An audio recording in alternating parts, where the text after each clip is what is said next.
Hello guys, welcome to the next video on Linux command line tutorial for beginners. In the last two videos, we have discussed how we can use symbolic permissions in Linux. Now in this video, we will discuss about octal or numerical permissions with the files in Linux. So let's get started. First of all, how we can use, or what is octal permission. So, a octal permission is a numerical representation of the file permission, for example. So, let me just change the directory to desktop first of all, and then we will create a file using touch, for example. So, I will just say file dot txt and our file will be created, right? And then when we list the permissions of this file, so what I can do, I can just do ls minus l for the file, and then when I do this, I can see the permissions, and this we have seen in the last video. So these three things is for the users, other three are for the groups, and other three are for the others, right?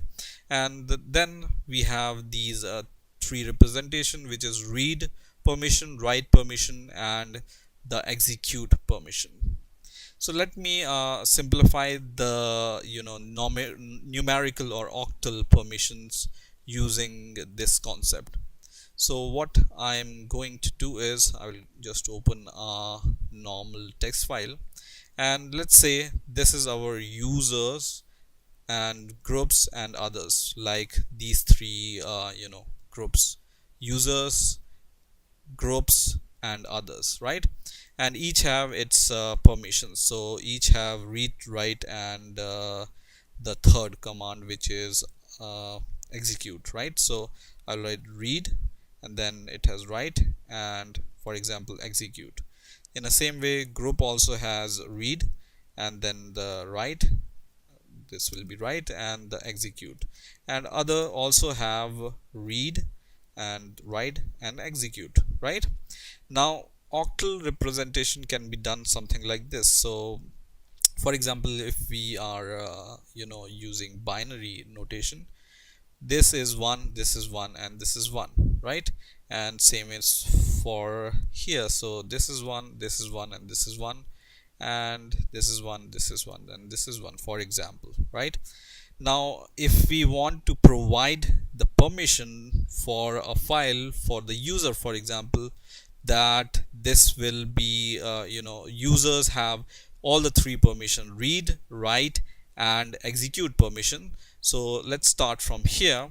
So what we do here, so this is equal to 1 in binary, for example, and then this is equal to 2, because you can in binary you can just double the when you go left, right? And then this is equal to 4, right?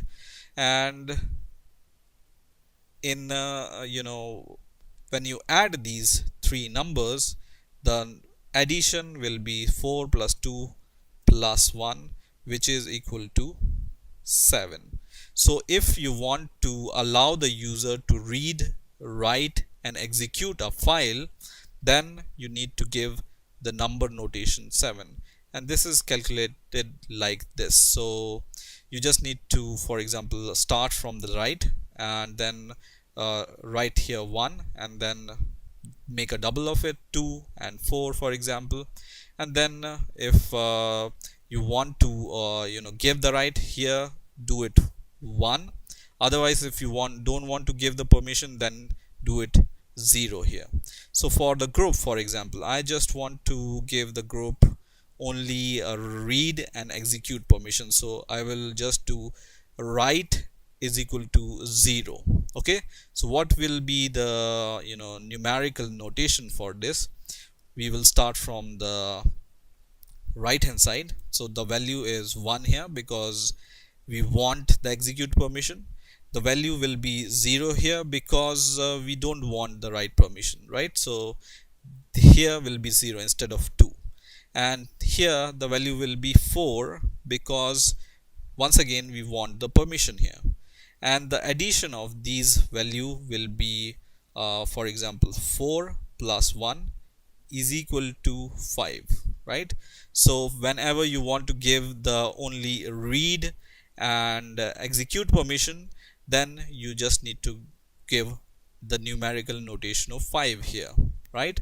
And same you can do here. For example, you want to just give the read and write permission to the others, then what we can do here, we can just give 0 here, and then we can give 1 here and give 1 here again, right? And then this notation will be, for example, 0. This notation will be here, so let's write 0 here, for example, 0 and then 1 and then 1. So let me align everything because these things are not aligned properly, so something like this. So this will be 2 according to this notation, right? And this will be 4 according to our notation here, right? And the addition of these value will be 6, right? And so whenever you want to give the read and write permission, the notation will be 6. So there is a table for these notation. If you want to calculate, it's really easy. I have shown you this is how you can calculate the value. And when you use these number notations frequently, you get used to them, and then you don't even need to remember them. I mean, you don't even need to calculate them. You can remember them automatically. So I have a table for the values. So you can see, whenever you don't want to give any permission, you just give 0. If you want to give execute permission, you give 1. If you want to give write permission, you give 2. And then write and execute is 3. Read is 4. Read and execute is 5. Read and write is 6. And read, write, execute is 7, right? So this is a simple table, and this is how we can calculate these value, right? So you can calculate all the values using this approach. Now for example, I want to change the permission of this file using number notation. Then what I can do is I can just do chmod, and then I can for example give 0 here for the user. 0 means no permission, right? So for the user we are not providing no permission. For the group also, for example, we will provide no permission, and for the others also we will provide no permission, for example for this file. And press enter, and the command is successful. And let's give the long listing of this file. So now nobody have any permission for this file, right?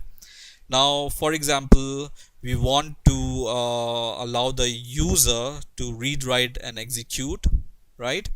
And for the group, we just want to give the permission read and execute, which is 5, right? So you can just do something like this. So just write chmod, and for the user we want to give read, write and execute, and read, write and execute, the number notation is 7, as you can see here, right? And for the group we want to give 5, which is read and execute. And for example others also we want to give 5, which is read and execute, and the file name, and press enter. Once again do the long listing, and now you can see the user have read, write and execute. The others and the group have read and execute permissions. Okay, so this is how you can use octal or numerical permissions in Linux. I hope you have enjoyed this video. Please rate, comment, subscribe, and bye for now.